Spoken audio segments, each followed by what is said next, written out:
পর্যন্ত এই বিক্ষোভ আন্দোলনে মৃতের সংখ্যা নিয়ে বিভিন্ন রকমের মতামত রয়েছে। সংবাদ সংস্থা রয়টার্স জানিয়েছে এখনো পর্যন্ত নিহতের সংখ্যা 19। বাংলাদেশের সংবাদ মাধ্যম প্রথম আলো জানিয়েছে নিহতের সংখ্যা 27। পিটিআই এর হিসাবে মৃতের সংখ্যা 25। আবার সংবাদ সংস্থা এএফপি 39 জনের মৃত্যু হয়েছে বলে জানাচ্ছে। এদিকে বাংলাদেশের রাস্তায় এখনো টহল দিচ্ছে সেনা ট্যাঙ্ক, ঢাকার আকাশে চক্কর দিচ্ছে জেট, এমনকি আকাশে হেলিকপ্টার করে রাবার বুলেট ছোড়া হচ্ছে। বাংলাদেশের রাস্তায় এভাবে সেনা ট্যাঙ্ক টহল দেবার ছবি ভাইরাল হয়েছে সোশ্যাল মিডিয়ায়।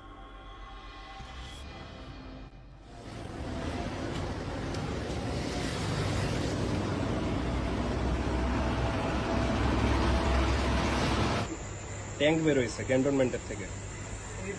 এপিসি এই যে শুনছো আওয়াজ? ভিডিও করো না।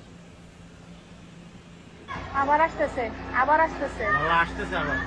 হেলিকপ্টার আবার আসতেছে।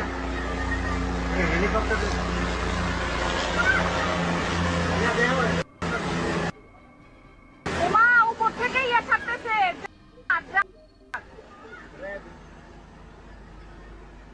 চিন্তা করছো যাইতেছে আর আসতেছে আর উপর থেকে ইয়ে ছাড়তেছে।